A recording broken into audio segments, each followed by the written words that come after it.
Bonjour, oui, c'est bien un nouvel épisode de Pile ou Sas que vous écoutez. Bienvenue, installez-vous. Nous sommes ensemble pour une bonne demi-heure environ. Je suis Cédric Meignier.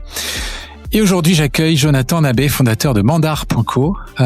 Jonathan, c'est un serial entrepreneur basé à Paris. Il dirige Angulaire depuis 2018, un studio qui crée les sites web performants pour des marques en recherche de croissance. SEO, Webflow, Strat Digital. Son truc, c'est de transformer un site en machine à convertir. C'est aussi un investisseur via sa holding Jas, avec notamment des participations dans Grip, une start-up nantaise dans le domaine de l'éducation. Et aujourd'hui, on va s'intéresser en particulier à Mandar, une plateforme de gestion financière pour indépendants et petites entreprises qu'il a lancée fin 2025. Donc c'est tout frais. La promesse, permettre aux entrepreneurs de piloter leur activité depuis une seule plateforme, simplifier, éclairer, redonner le contrôle, un positionnement clair, mais sur un marché qui ne l'a pas attendu. Avant de plonger dans cette conversation, un mot rapide. Vous qui dirigez par exemple une solution SaaS ou une boîte tech, vous savez que votre site web, c'est votre premier vendeur. Mais si vos visiteurs ne comprennent pas en moins de 8 secondes ce que vous faites, ils partent. C'est exactement pour ça que je propose de créer des vidéos sur mesure qui expliquent votre solution de façon claire et percutante en quelques secondes. 15% de conversion en plus en moyenne, sans toucher à votre budget d'acquisition. On vous permet littéralement de ramasser l'argent qui reste actuellement sur la table. Alors rendez-vous sur pileousas.fr pour voir comment moi et mon équipe, on peut vous aider à obtenir votre vidéo de conversion en 14 jours. Allez, place à notre invité. Bonjour Jonathan. Bonjour Cédric. Bienvenue dans Pile ou Sas. Alors pour commencer, le principe est simple, c'est toujours le même. Je te pose une série de questions, pardon, à choix binaire et tu réponds instantanément. Prêt ? Prêt. C'est parti. Webflow ou WordPress ? Webflow. SEO ou SEA ? SEO. Agence digitale ou fintech ? Fintech. Lefto ou couche-tard ? Couche-tard. Bootstrap ou levée de fonds ? Bootstrap. Paris ou province ? Paris. Product led ou sales led ? PLG. No code ou code from scratch ? Je dirais code from scratch. Thé ou café ? Thé. LinkedIn ou cold email ? LinkedIn. Lancer vite ou attendre le produit parfait ? Lancer vite. Sport ou apéro time ?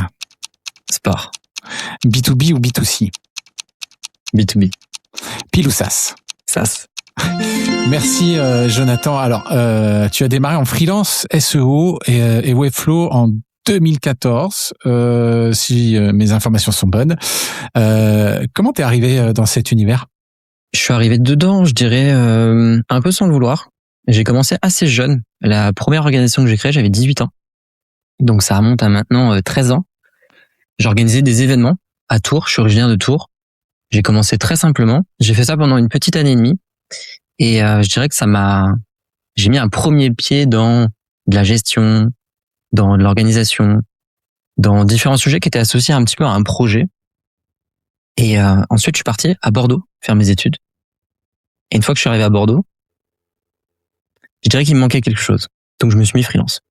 Alors comme ça, t'es parti faire des études et direct tu t'es mis freelance. Mais alors, qu'est-ce qui t'a orienté vers justement le SEO en particulier ? Je pense qu'à l'époque, j'avais pas forcément le souhait, on va dire, de m'intéresser à faire du développement ou d'autres sujets qui étaient associés à du marketing. C'était les débuts. Le SEO, ça a été c'était pas une vocation. Ça a été le premier sujet sur lequel j'ai eu une opportunité. D'accord. Donc c'est une opportunité et tu l'as saisie et c'est parti, quoi. Et donc, en 2018, tu crées Angulaire. Oui. Qu'est-ce qui t'a poussé à passer donc du freelance à la structure d'agence? Parce que c'est une agence Angulaire. Ouais, tout à fait. Donc, qu'est-ce qui t'a poussé à faire ce saut d'un statut freelance à plus quelque chose d'organisé en agence? Alors en fait, j'ai commencé par être sur des plateformes, un peu comme je pense pas mal au départ. J'ai eu des missions, je dis oui un peu à tout, et puis petit à petit, je me suis rendu compte qu'il y avait des sujets qui m'intéressaient plus que d'autres. Après, j'ai commencé à affiner mes services, j'ai commencé à m'entourer. Ensuite, je suis parti à Singapour, je suis parti à San Francisco. J'ai fait 2 fois à peu près 4 mois. Et quand je suis revenu, je me suis dit pourquoi pas finalement lancer une aventure, voir ce que ça donnera. Et donc tu prestais pendant tes voyages là en Asie, aux États-Unis, tu continuais en fait, c'est ça t'avais le côté freelancing, ça te permettait de pouvoir bosser d'où tu voulais, c'est ça? Exactement. En parallèle de mes études, j'ai toujours bossé à côté. J'avais toujours un projet, un projet annexe sur lequel j'avais cette volonté, on va dire, de confronter un peu le monde réel, le monde du travail, avec ce que je faisais à l'école. Angular, c'est quoi exactement aujourd'hui? Combien de personnes? Quel type de clients? Quels sont le spectre de vos services? Alors, je dirais qu'Angular, ça a suivi un petit peu mon activité de freelance, dans le sens où je pense que les 4 premières années, on avait tendance à dire un peu oui à tout. On a fait beaucoup de choses. On s'est aussi beaucoup testé sur notre stack technique, sur les outils qu'on utilisait, sur des services qu'on pouvait déployer chez nos clients. Et à partir de la 5e année, je dirais qu'on s'est structuré. Donc maintenant, on est sur notre 8e. Et petit à petit, on s'est verticalisé pour devenir un peu plus une agence spécialisée autour de Webflow et avec de l'acquisition organique et payante. Au départ de l'agence, on était principalement sur de la pub parce que très vite, je me suis rendu compte que le SEO, ça prenait du temps. Ensuite, je suis allé sur la partie SEA. Ça prenait du temps. Les résultats, tu veux dire? Tout à fait. Ça prenait du temps. Ça prenait du temps et surtout, on avait la capacité, en fait, avec du social ads, à générer du ROI qui était beaucoup plus instantané. Donc c'est à l'époque où on n'avait pas encore les sujets de iOS 14, de tous les sujets de tracking, etc. Donc moi je me souviens que j'ai commencé à faire de la pub. On arrivait à scraper des mails et des numéros de téléphone un peu partout. Donc on avait forcément une capacité à déployer des campagnes à une vitesse assez folle avec des résultats qui étaient assez impressionnants. Donc ça allait très vite. Et puis du jour au lendemain, je dirais que le marché l'a transité. Et puis il y a 60% du CA qui disparaît. Donc forcément, faut faire d'autres choses. Et là, on a commencé à réfléchir à pousser un peu plus la partie technique. Et donc, on s'est spécialisé sur des solutions. Mais aujourd'hui, on se vend comme une solution, je dirais comme une agence vraiment dédiée sur Webflow. Mais il faut savoir qu'à côté, on a développé en parallèle des plateformes. Parfois, on développait from scratch des solutions pour du recrutement. On a développé aussi des solutions qui permettaient de développer des plateformes métiers. C'était volontaire de pas forcément l'afficher parce que c'est pas notre cœur de métier. Et je pense que c'est pas là où on gagnait, je dirais, où on était les meilleurs sur la bataille qu'on pouvait avoir au niveau de la visibilité. Mais on est allé sur pas mal de sujets et après on a commencé à se spécialiser pour justement attirer un type spécifique de clients. Donc nous on a beaucoup accompagné des SaaS, justement des logiciels. Donc c'est un domaine que je connais très très bien. Beaucoup de mes clients ont levé des fonds, je les ai aidés à se structurer, tant sur de la partie sales que de la partie marketing, que sur comment apporter de l'innovation, comment améliorer les CPL, comment aller justifier que ça a du sens d'augmenter les budgets parce qu'on va être capable de déployer un ROI, en tout cas un retour sur investissement de temps. Donc si on a un effet de levier de temps, on peut augmenter de temps sur 6-12 mois. Donc tous ces sujets-là. Et forcément, j'ai commencé à mettre un pied dans cet univers produit de cette manière. Et après, on a eu aussi... on a travaillé avec des sociétés, je dirais, beaucoup plus, je dirais un petit peu traditionnelles, avec des processus qui étaient très différents. Donc j'ai connu les deux. Et je dirais qu'à l'heure actuelle, on a autant une société qu'on accompagne qui est dans la flotte automobile au niveau international dans le monde que on peut avoir un petit SaaS à Paris qui se lance sur des sujets assez spécifiques. On a aussi travaillé avec des acteurs qui étaient dans la banque, des acteurs dans l'ingénierie, des acteurs dans de la communication. On a aussi travaillé avec des agences. Donc c'est assez large. Je dirais que j'ai fait le choix quand j'ai monté Angular de ne justement pas me spécialiser sur un secteur ou sur un domaine, mais plutôt de vendre l'agence comme des techniciens. On a des méthodes, on a des outils. On sait comment utiliser les outils pour arriver à tel objectif et en fonction du challenge qu'on va avoir à relever. Parfois, on a eu du B2C, parfois on a eu du B2B, on a eu parfois du B2B2C, on a eu des acteurs dans la mode. On travaille aujourd'hui avec une marque qui fait des dizaines de millions, qui est très différente d'autres acteurs avec lesquels on peut travailler. Donc c'est assez large et je dirais qu'il y a un point qu'on qu'on a apprécié, en tout cas, et qu'on apprécie toujours autant, hein, c'est de relever des challenges. Donc, il y a beaucoup de sociétés que j'ai rencontrées parce que ils avaient un problème, parce qu'ils avaient une décroissance, parce qu'ils avaient un souci de l'accompagnement qu'ils avaient avec un autre acteur. Et nous, l'idée, c'était de venir inverser la tendance et de trouver des solutions par rapport à une tendance qui était sur 9 mois, on est dans une décroissance. Comment est-ce qu'on peut inverser la tendance? Et c'est sûr que quand on est dans ces cas, dans ces cas de figure-là, généralement, quand on arrive à inverser la tendance et qu'on arrive à orienter d'une manière positive ce problème, on va derrière accompagner sur d'autres sujets parce qu'ils nous font confiance. Et c'est comme ça qu'on a réussi à avoir des relations assez long terme avec nos clients. Nous, on a quand même plus de la moitié de nos clients avec lesquels on travaille depuis plus de 3 ans. Et il y a des clients avec lesquels on a eu des relations qui ont duré quasiment 5 ans. Donc sur une agence qui a 8 ans, c'est quand même assez important. Et c'est surtout que l'agence je n'ai jamais eu de commerciaux, ni d'alternants, ni de personnes qui étaient associées au développement. Donc on s'est vraiment basé sur la qualité du livrable de nos services, et cette qualité a fait qu'on parlait de nous forcément autour. Un dirigeant a toujours des amis comme des sociétés, donc à partir du moment où il est satisfait, il parlait de nous à ses amis, et c'est comme ça qu'on était amené à signer des nouveaux clients.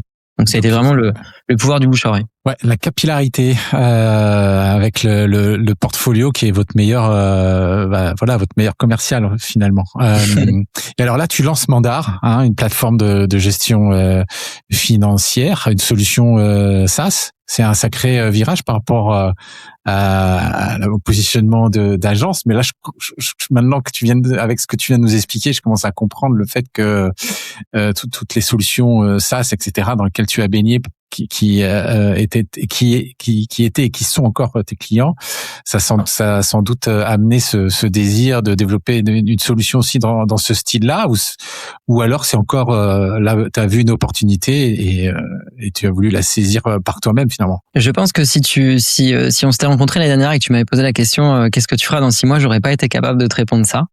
Ça a été je pense que c'est un cheminement assez long dans le sens où avec Angular, j'ai beaucoup aidé les autres à réussir, et j'avais pour souhait depuis je dirais 2-3 ans de commencer à travailler sur un sujet qui me concernait un petit peu plus.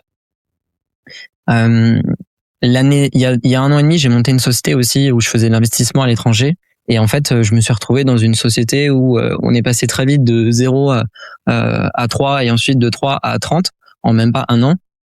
On avait un cash burn qui était de plus de 200 000 euros par mois, et en fait je me suis retrouvé à être dans un sujet qui était que là c'était moi qui étais au cœur du réacteur, que mettre en place de la gestion financière c'est pas forcément évident, et que concrètement même quand on s'équipe je dirais de spécialistes, des consultants, qu'on a un DAF en interne, qu'on a un cabinet comptable et qu'on a d'autres personnes qui nous aident, à la réalité c'est que si on est mal équipé et si on n'a pas les bons outils, on perd énormément de temps, d'argent, et on perd toute la vélocité en fait que peut avoir une jeune entreprise qui est un peu dans cette phase de réussite. Donc forcément ça m'a poussé à me poser beaucoup de questions, et après j'aurais envie de te dire j'ai eu 30 ans et je me suis posé la question, est-ce que mes 10 dernières années passées vont être les 10 prochaines? Et je me suis dit non, peut-être pas, j'ai envie de quelque chose d'un peu différent, et ça a été un peu ça le déclic, c'est que je me suis dit peut-être que je dois prendre le temps de réfléchir à quelque chose d'un peu plus grand. Et en fait, ça c'est une opportunité tout à fait, parce que un de mes associés, et on en parlera peut-être tout à l'heure, mais dans mon équipe aujourd'hui, mon associé sur la partie comptable était mon ancien comptable, donc avec qui je travaille depuis 7 ans. Et il s'avère que l'été dernier, on a eu une discussion et il me raconte un petit peu comment ça se passe de son côté. Et en fait, d'une discussion à une autre, je lui dis écoute, si jamais tu as besoin d'aide, si tu as besoin de moi, parce que avec ma holding, je commençais à mettre des tickets dans des sociétés à droite à gauche, et dans le même un peu dans la même dimension, je me suis dit si jamais tu as besoin de moi, n'hésite pas, je suis disponible et je pourrais t'aider. À la base, j'étais plutôt dans cet état d'esprit de l'aider à monter un cabinet comptable et investir dans le projet. Et en fait, à partir de ce moment-là, je me suis un peu posé moi sur mes dernières années. J'ai appelé 2-3 amis qui ont des sociétés, j'ai commencé à leur poser des questions, j'ai commencé à creuser un petit peu, et je me suis dit mais j'ai l'impression que finalement il y a plus que juste une question comptable. Parce que gérer son argent, c'est pas un sujet qui est évident. Moi-même, je le suis. J'ai plusieurs structures. Quand je veux commencer à faire de l'optimisation, ça paraît compliqué. Il y a plusieurs interlocuteurs. Il faut faire de la consolidation de données à droite, à gauche. À partir du moment où on commence à avoir 2-3 associés, on sait très vite de quoi on parle. Je sais que quand je parle avec des personnes qui sont dans cette situation, on se comprend très vite sans rentrer dans le détail.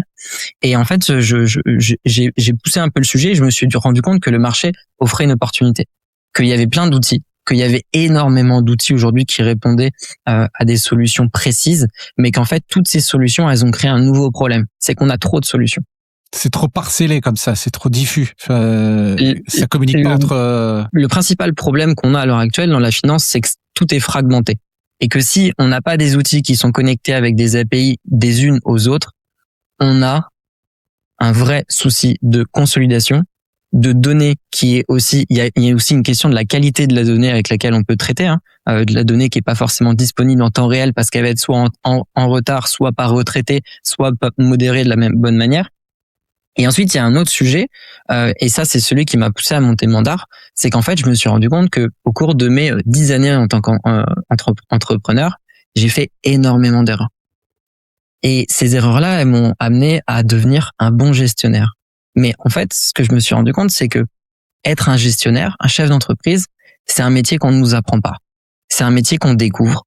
Et mon objectif avec Mandar, c'est d'être capable de donner la possibilité à des personnes qui n'ont aucune capacité, ou en tout cas des capacités peut-être limitées sur de la gestion d'entreprise, de devenir des bons gestionnaires. Et c'est ce que peut permettre un outil aujourd'hui, avec toute la capacité à créer des interfaces qui sont faciles à utiliser, qui sont intelligentes, qui vont mettre en place des systèmes autonomes pour catégoriser, pour processer de manière intelligente, telle donnée doit être à tel endroit et tel endroit, et telle donnée parce qu'elle correspond à tant d'indicateurs de confiance, on peut la mettre à cet endroit précis. Tout ça aujourd'hui, on peut le faire. Encore plus maintenant avec l'intelligence artificielle qu'on arrive à implémenter dans les outils. Donc c'est un peu ça aujourd'hui la direction et la vision qu'on a, c'est de se dire qu'en fait Mandar, c'est un produit que j'aurais aimé avoir il y a des années. Et alors tu as lancé Mandar quand exactement? C'était fin de l'année 2025, c'est ça? C'est très très frais. La société existe depuis début janvier et on a lancé la première version du produit fin janvier. Donc ça fait officiellement, on a reçu notre premier paiement le 27 janvier. Donc là, on vient de passer notre premier mois. Non, ben c'est aussi l'objectif de Piloussas, c'est d'être sur l'actualité, sur ce qui se passe, sur ce qui bouge en ce moment. Donc, alors tu as commencé à évoquer ton expert comptable qui fait partie de l'aventure. Est-ce qu'il y a d'autres cofondateurs? Est-ce qu'il y a un tour de table? Oui. Alors, je me permets de corriger parce que c'est un point qui est important. C'est un comptable, ce n'est pas un expert comptable. Mais on a un expert comptable au sein alors, juste pour peut-être expliquer un petit peu, Mandar, donc c'est une plateforme de gestion financière qui va permettre de faire du pilotage. Et en parallèle, on a aussi créé un cabinet comptable qui s'appelle Mandar Ops. Et donc, à l'heure actuelle, chez Mandar, tous nos clients qui sont clients de notre cabinet comptable utilisent la plateforme, mais dans un futur proche, j'ai déjà des discussions à l'heure actuelle avec des cabinets qui sont intéressés pour notre outil. On pourra mettre à disposition la plateforme Mandar pour des cabinets comptables externes. Au niveau de mon équipe, j'ai pas été chercher, je dirais, très très loin parce que le choix il a été assez naturel. Parfois, constituer une équipe, c'est quelque chose, je dirais, c'est une étape qui peut être un frein ou c'est une étape qui fait qu'on se met dans une zone de risque parce qu'on ne sait pas comment y aller. Pour le coup, moi, j'ai de la chance, c'est que j'ai une équipe qui était déjà constituée depuis des années, avec laquelle j'ai une fluidité qui fait justement, en quelque sorte, tout ce qu'on a réussi à faire chez Angular. Donc, j'ai pris le designer avec lequel je travaille depuis déjà 5 ans. Et j'ai pris ensuite un développeur full stack qui est en réalité mon directeur technique chez Angular. Et donc les deux ont rejoint le projet. Donc on est 4. Il y a mon ancien comptable Corentin, ensuite Aurélien sur la partie technique et Stéphano sur le design. Le marché de la gestion financière pour entrepreneurs, c'est pas un océan bleu. Il y a déjà des acteurs, je sais pas, Penny Lane, Agicap, Figure, pour en citer quelques-uns. Comment justement Mandar se différencie? Comment tu te différencies par rapport à ce qui existe sur le marché? Notre point de différenciation, il va être vraiment sur le point où nous on se positionne. La plupart des outils financiers à l'heure actuelle, certains pour ceux que tu as cités, la plupart des outils financiers que tu as cités vont souvent être des outils qui sont adaptés pour soit des équipes financières, soit des cabinets comptables. À l'heure actuelle, le problème auquel on s'attaque, c'est justement de se dire que on a 98% des entreprises en France qui n'ont pas d'experts en interne et qui n'ont pas de DAF, et qu'on a en général à peu près 9 dirigeants sur 10 qui ne savent pas faire un prévisionnel et qui ne sont pas en capacité de le faire à cause des éléments qu'ils n'ont pas. Ce qui fait que Mandar, c'est un produit qui va se positionner avant les outils que tu as cités. L'objectif de Mandar, c'est évidemment, on est un outil comptable, donc on est un concurrent de Pennyline, puisque in fine, on va produire un compte de résultat, on va produire un bilan, les liasses fiscales et les différents éléments qui vont aller auprès des administrations associées. Mais Mandar, c'est surtout là où nous on s'inscrit, c'est vraiment les étapes avant. Gérer correctement ses achats, gérer la partie vente, et on a une suite modulaire qui aujourd'hui n'est pas disponible sur le site, mais l'objectif de Mandar, c'est de supprimer cette fragmentation financière.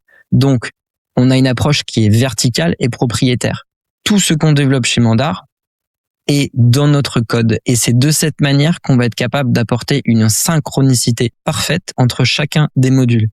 Pour donner un exemple concret, Mandar ne va pas se connecter à HubSpot avec une API où on va aller piocher des informations chez eux. Mandar a un CRM interne développé qu'un utilisateur peut utiliser comme un CRM, ouais. Avec lequel il peut jouer pour simplement ajouter des contacts, ajouter des entreprises, ajouter des deals, gérer ce qui est actif, ce qui va bientôt les contrats qui vont expirer. Donc un CRM classique, et ce CRM qui va être dans Mandar va être connecté à une API qui sera potentiellement un HubSpot, un Hatio, un Pipedrive, un Folk en face, et qui va venir échanger toutes les informations à l'intérieur du CRM de Mandar. Ce qui fait que l'équipe qui va être associée sur Mandar, associée à la gestion de ces tâches, va pouvoir directement piloter à l'intérieur et effectuer des actions qui vont être associées à, par exemple, le suivi de la marge, le suivi des encaissements, le suivi par client, par deal, et le pilotage global de toute la section vente à l'intérieur de Mandar. Et ces informations pourront communiquer avec HubSpot ou non s'il y a un échange de données dans les deux sens. Mais l'objectif, c'est vraiment de se dire qu'aujourd'hui, la synchronisation des données entre les outils est coûteuse, et en plus de ça, elle demande de l'entretien. Si on s'amuse à connecter avec des N8N, des Zapier, etc., alors oui, c'est très bien. Aujourd'hui, on peut demander à Claude de créer ses propres scénarios, et c'est lui-même qui va s'en occuper. Sauf que ça, on a toujours des problèmes de données. Il suffit qu'il y ait un schéma de données qui change ou qu'on ajoute un élément dans un input, ça saute et ça casse le système. Et en fait, tous ces éléments font que, mine de rien, on est devenu petit à petit à être des gestionnaires, mais en plus, on doit être des techniciens. Donc, encore une fois, on doit trouver des personnes qui vont être capables de maintenir le système, etc. Tout ça, c'est une perte de temps, c'est des coûts, et c'est évidemment un problème quand on a envie d'aller vite et de lire simplement les informations. Alors, est-ce que c'est cet élément-là, la rapidité, la clarté de vue, enfin, c'est-à-dire qu'on enlève un peu un voile aussi sur les données financières de son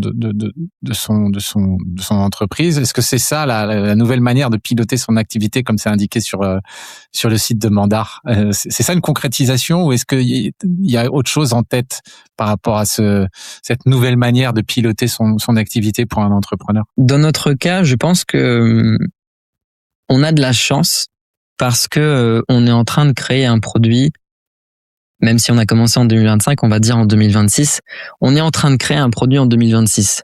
Donc on a une stack qui part de zéro.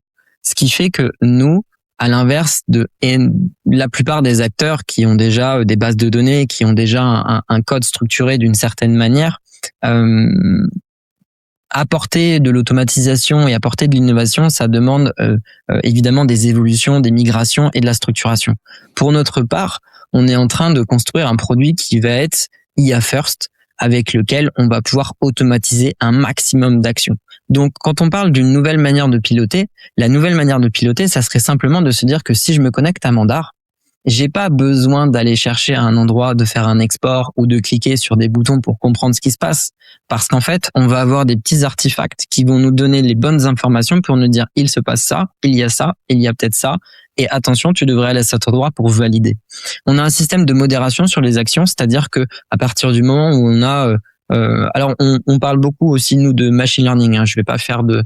On utilise beaucoup nous-mêmes des scripts qu'on implémente et on a un système de fallback où en fait on demande à des LLM si jamais notre système n'a pas donné la bonne réponse pour éviter de consommer trop de tokens. Mais aujourd'hui on est en train de mettre en place des systèmes qui vont permettre de faire gagner du temps et en fait de se dire que limite quand tu arrives dans la plateforme, ta comptabilité, elle doit déjà être faite. Et c'est ça aujourd'hui ce qu'on attend, c'est un résultat. Quand on se connecte dans un outil, on attend un résultat. On n'attend pas j'ai 42 actions, j'ai 75 justificatifs. Attention, tel document il n'a pas été traité.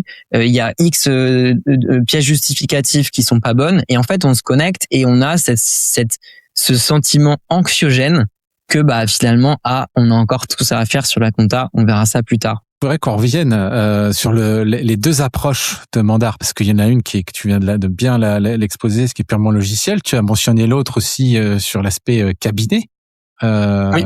Comptable. C'est service d'expertise comptable en tant que tel. C'est pourquoi ce double positionnement? Parce que il faut nécessairement que ce soit adossé à votre cabinet d'expertise comptable ou à un autre cabinet d'expertise comptable, il doit avoir cette parce que finalement l'utilisateur ça reste l'entrepreneur en fait, le gestionnaire, celui qui pilote l'entreprise ou pas, la cible.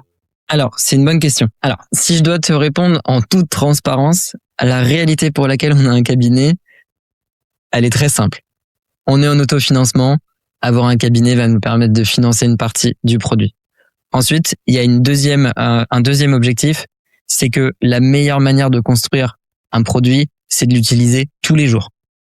Donc, à l'heure actuelle, on est en train de construire un produit, une plateforme qu'on veut utiliser pour nous en tant que dirigeants.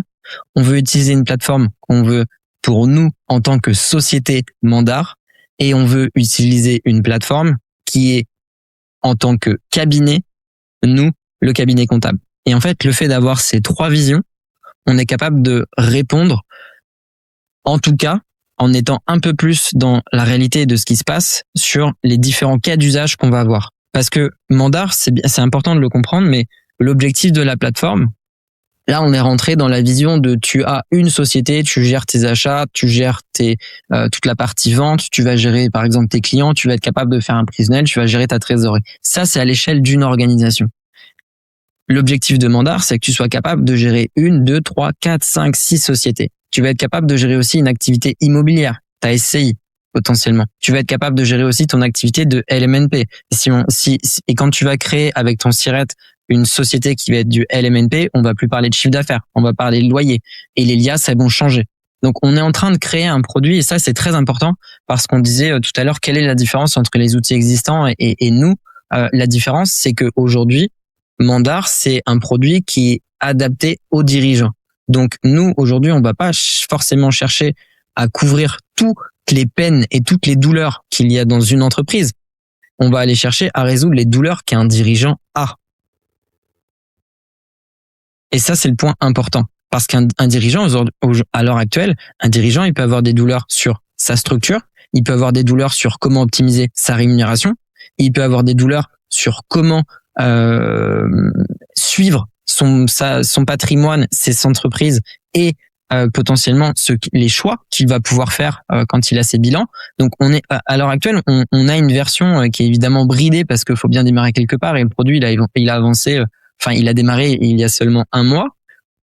Mais évidemment, on a une roadmap produit qui est déjà claire sur 48 mois. Maintenant, il faut juste qu'on la déploie. On y viendra. On a une roadmap qui est très claire. On sait où on veut aller et Et ce qui est intéressant, c'est que depuis parce que on travaille sur le projet depuis à peu près, je dirais octobre. Depuis octobre, on a rencontré beaucoup de personnes qui sont des experts en finance, qui sont des dirigeants, qui sont des utilisateurs sur des sièges au sein de la plateforme. Et ce qui est intéressant, c'est que quand on dévoile en quelque sorte où est-ce qu'on va aller, évidemment, ça fait beaucoup plus écho. Parce que je pense qu'à l'heure actuelle, on est en train d'avancer sur un produit par rapport à ce que je t'ai dit tout à l'heure, sur le prévisionnel de trésorerie, sur la gestion de ses achats, des ventes. On est en train de développer un produit qui va être un peu similaire à certains autres produits. Là où on va apporter de l'innovation, c'est surtout sur cette partie automatisation et cette partie comptabilité qui va être en quelque sorte faite le plus rapidement possible, ce qu'on appelle de la pré-comptabilité. Et après, on va apporter des couches supplémentaires qui vont vraiment nous différencier. Alors justement, donne-moi 3-4 fonctionnalités principales que fournit Mandar très concrètement. Là, tu as parlé de pré-comptabilité et d'autres. À l'heure actuelle, les sujets qu'on va couvrir, c'est le pilotage des budgets, créer, éditer des factures, gérer les factures, toute la partie pôle achat, donc tout ce qui va être modération avec les différents états de factures qui sont à régler. On a ensuite la comptabilité et on va avoir toute la partie prévisionnelle et trésorerie. Ça, c'est les sujets sur lesquels on est à l'heure actuelle. Et après, petit à petit, on va venir rajouter des briques, mais c'est important de le comprendre, c'est que toutes les briques qui vont être complémentaires à Mandar ont un objectif de gagner de gagner en compréhension et en visibilité sur les finances. Pour le pilotage. Exactement. Et on a une brique qui va être dédiée à la partie, par exemple, RH, management. Mais sur cette brique RH management, on vient pas concurrencer un outil comme Payfit.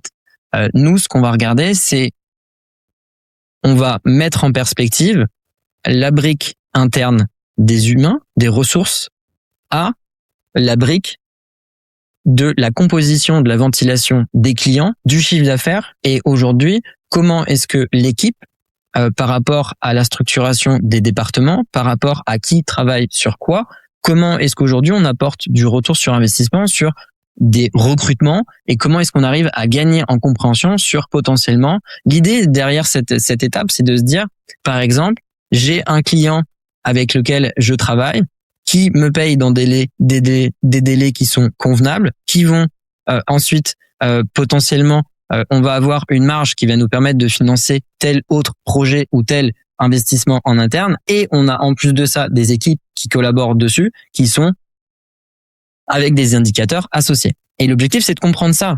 C'est un autre aspect qu'on a mis en place, là où on essaie d'apporter un peu de l'innovation, c'est le fameux DSO. Donc, c'est le délai de recouvrement moyen d'une facture.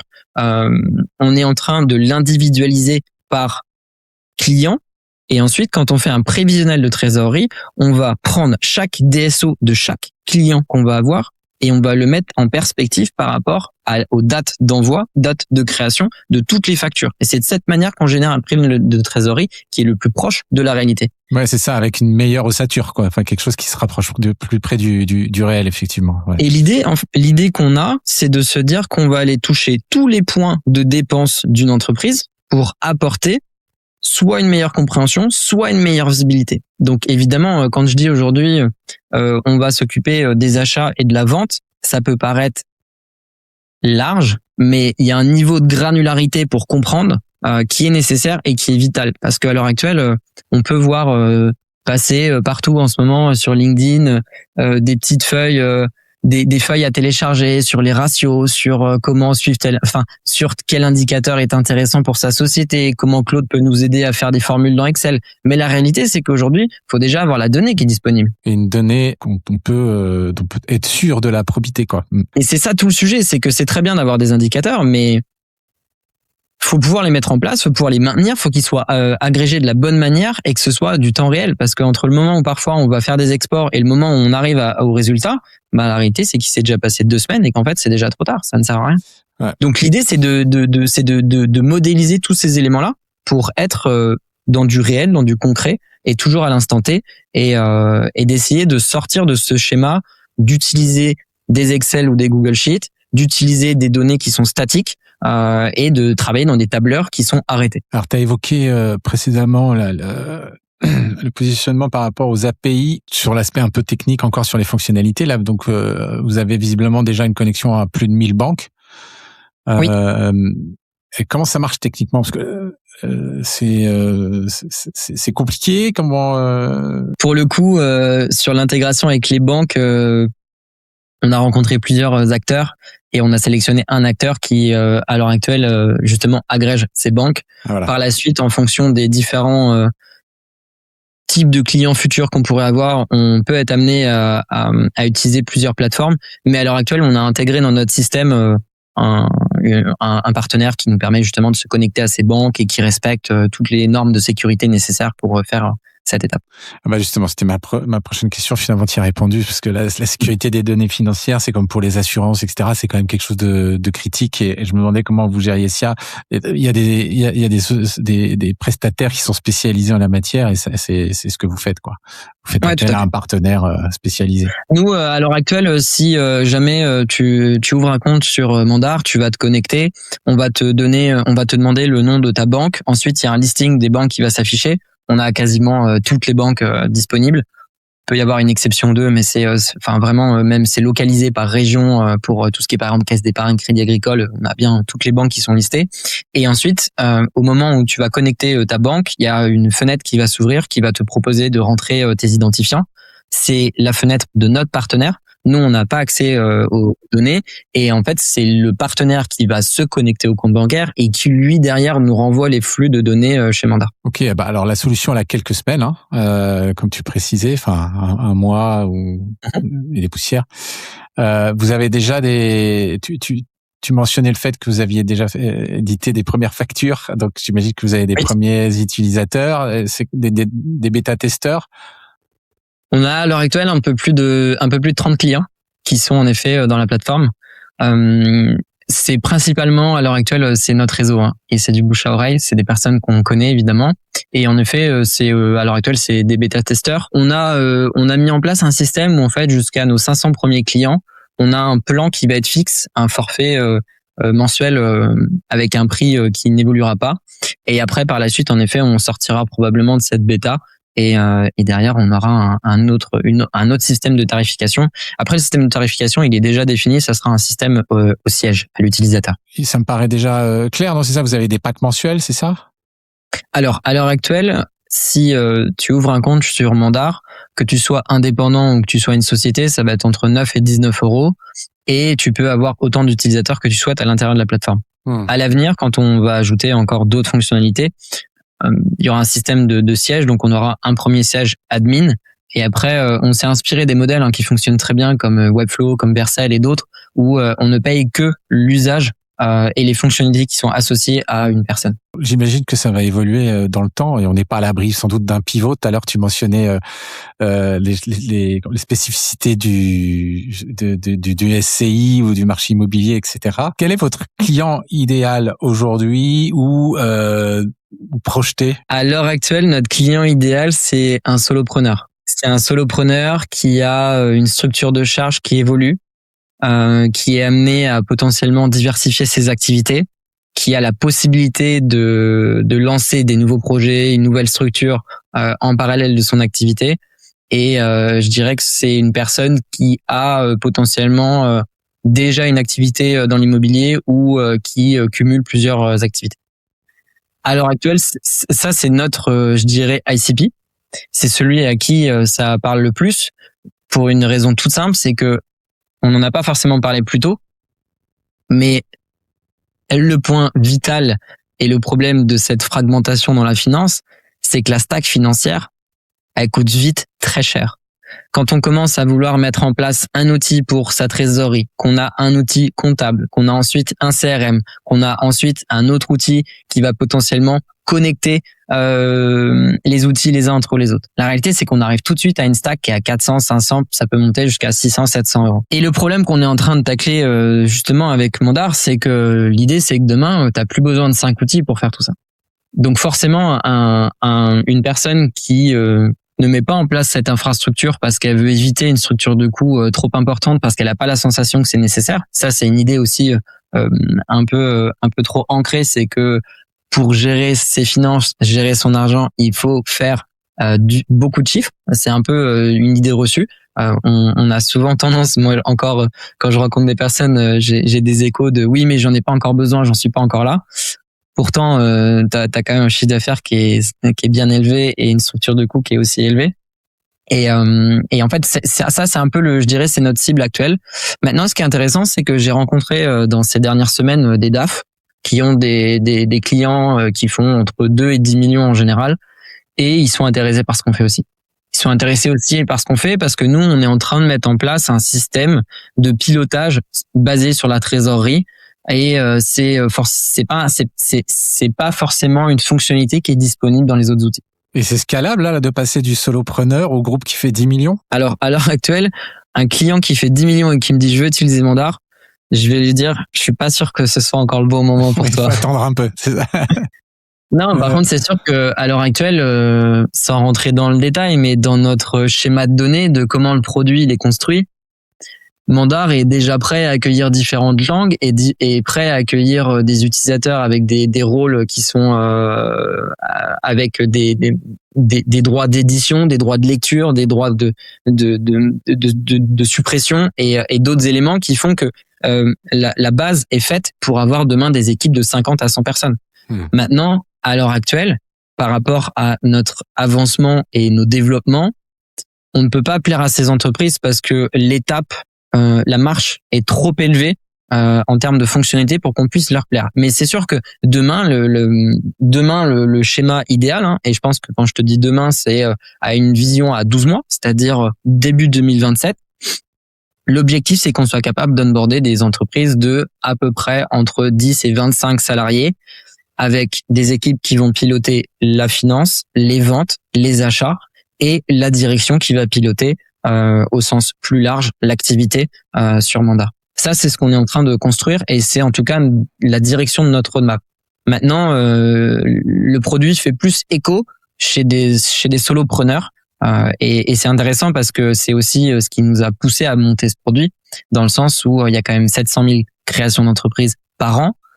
Et que si on revient un tout petit peu au départ de ce que j'évoquais, Mandar, c'est un produit que j'aurais aimé utiliser quand j'ai démarré et c'est un produit que j'aurais aimé utiliser pour être un meilleur gestionnaire. Donc l'idée, c'est d'équiper un outil entre les mains de personnes qui peuvent en avoir besoin dès le départ, le plus vite possible, et potentiellement si demain la personne elle passe de micro à une URL ou une SASU et qu'elle va commencer à recruter, l'idée c'est que tout se passe au sein de Mandar et qu'en fait la personne soit dès le départ bien équipée pour être capable d'accueillir des nouveaux... Pour échelonner ensuite, ouais.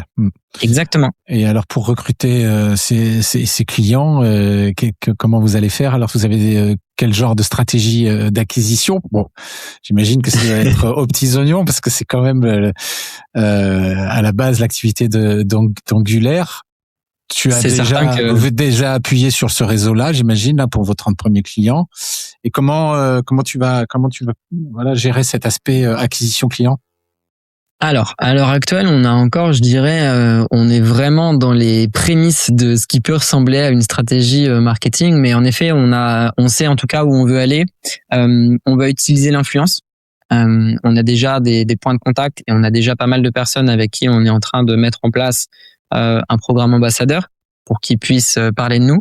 L'idée, c'est évidemment dans ce programme, c'est d'avoir des personnes qui sont des créateurs, mais qui sont des personnes qui utilisent le produit.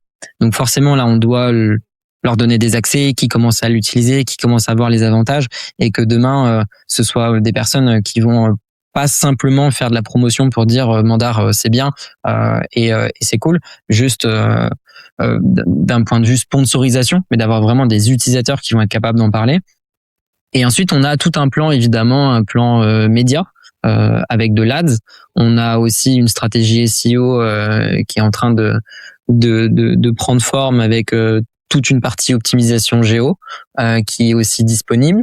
LinkedIn en perso, mon associé sur la partie comptable avec moi, on commence à prendre un petit peu plus la parole sur LinkedIn et personal branding. Et on commence à ouais, c'est intéressant. Je suis assez optimiste. J'ai reçu une trentaine de rendez-vous là, je pense, depuis le début d'année sur quelques posts que j'ai pu faire. Et je pense que c'est un domaine qui est un peu ingrat parce qu'on a la sensation que ça prend du temps, qu'on a l'impression que ça génère pas forcément tant. Et en fait, il faut être aussi, je pense, Il faut être aussi il faut être aussi, je pense, modeste sur les résultats qu'on peut obtenir de ce type d'action, parce que c'est vrai que pour le moment, ça, c'est quelque chose qu'on fait en interne, on n'est pas accompagné. Et après, on va avoir évidemment d'autres sujets qui vont être associés, peut-être un petit peu d'outbound, mais pour le moment, c'est encore très léger. On n'est pas sur ces sujets, et je pense que c'est déjà un peu le départ. Mais surtout sur la partie ads, je pense que là, ce qui est en train de se dessiner, c'est d'avoir potentiellement des personnes qui ont déjà des communautés et de faire de l'ads avec ces personnes, et ensuite faire de l'ads, mais plus de l'awareness sur la marque. Quel est le point d'entrée, a priori, c'est d'être le cabinet d'experts comptables en faisant un upsell sur la solution, ou c'est plutôt de vendre la solution et de faire de l'upsell sur le cabinet d'experts comptables? Non, le focus est vraiment sur la plateforme. D'accord. Pour le coup, l'origine du projet et l'ADN, il est vraiment plutôt tech. Et le cabinet comptable, il vient comme un supplément, c'est-à-dire que si jamais, parce que c'est aussi ce qui a été mis en place, et on n'a pas forcément envie de reproduire ce système, mais il y a beaucoup de cabinets comptables qui ont développé leurs propres solutions. On est loin d'être les premiers. Le sujet, c'est que à l'heure actuelle, beaucoup de clients, des personnes, des prospects avec lesquels on échange, sont en quelque sorte bloqués, dans le sens où ils ont leur cabinet, ils ont leurs outils, et si jamais ils partent du cabinet, ils doivent forcément partir de l'outil, et l'outil ne facilite pas forcément la migration. Et évidemment. Donc il y a ce sujet, et l'idée pour nous, c'est plutôt de se dire que Mandar, c'est un outil que tu peux utiliser potentiellement en parallèle de l'outil que tu as à l'heure actuelle, qui peut venir en complément, et que si jamais évidemment l'outil te convient et qu'en quelque sorte tu veux aller plus loin, potentiellement il y a notre cabinet comptable qui peut t'accompagner.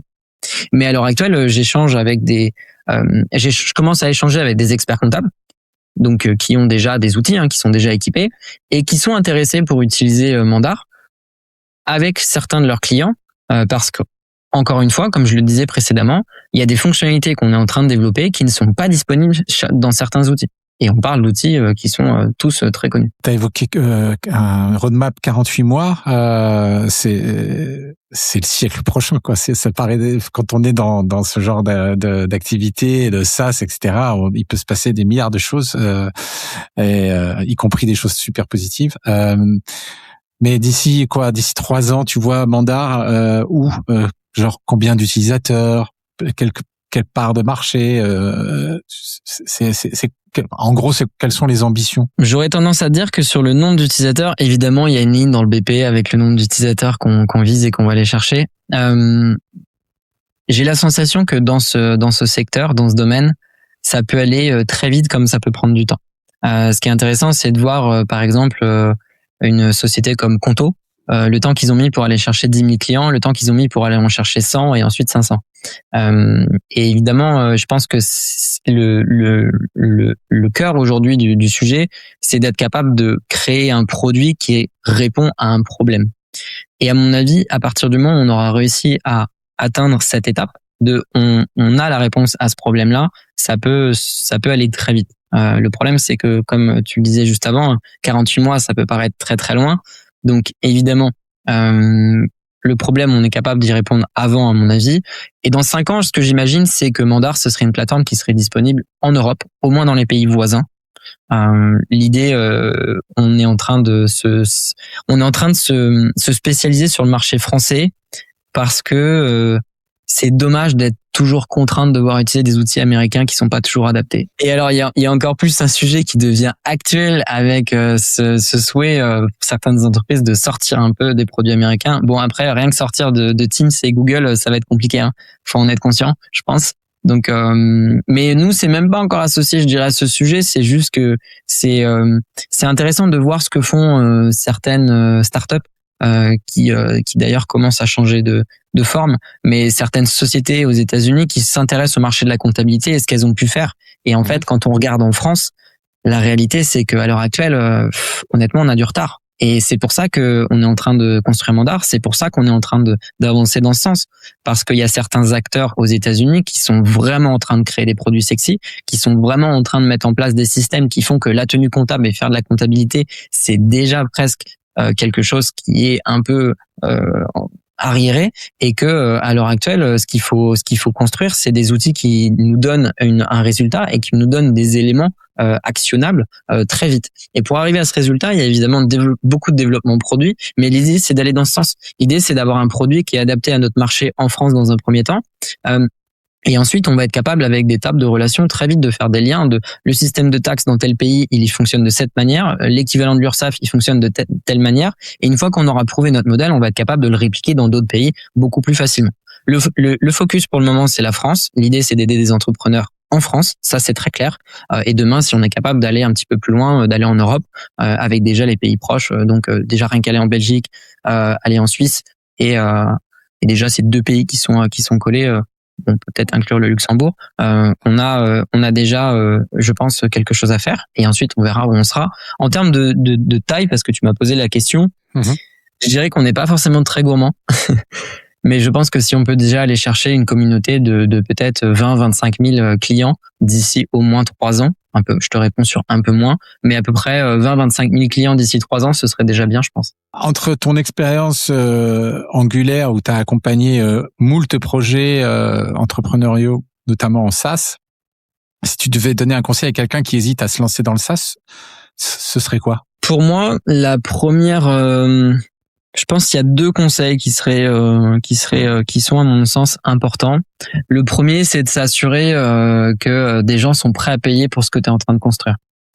C'est un point qui paraît tellement logique, mais qui finalement nécessite d'avoir une réponse concrète.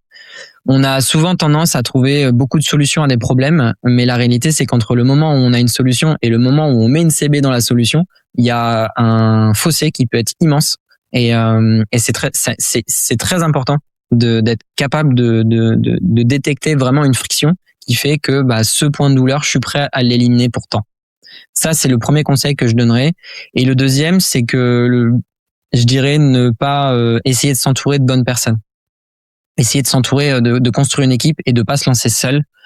Pour le coup, mon agence, je l'ai lancé seul. J'ai lancé pas mal de projets seul dans les années passées, et un projet aussi important que Mandar, je me serais pas lancé seul dedans, parce que mine de rien, ça reste un grand 8. Il y a des hauts, il y a des bas, et une équipe, ça aide aussi dans les moments durs de savoir pourquoi on le fait. Ça aide aussi de se cheer up quand c'est nécessaire, et puis c'est aussi une vision partagée, une vision commune. Donc on est en quelque sorte dans un combat, parce que le quotidien c'est des centaines de choix sans arrêt à faire toutes les semaines pour savoir ce petit point-là, pourquoi il faut le faire de cette manière et pas d'une autre. Et il y a beaucoup de suppositions dans ce qu'on fait, et après on le challenge avec la réalité dans l'usage, et l'usage parfois nous montre qu'en fait c'est pas de cette manière, et c'est intéressant parce que ça permet évidemment de se remettre en question. Et quand on monte une boîte, je pense que c'est la première qualité à avoir,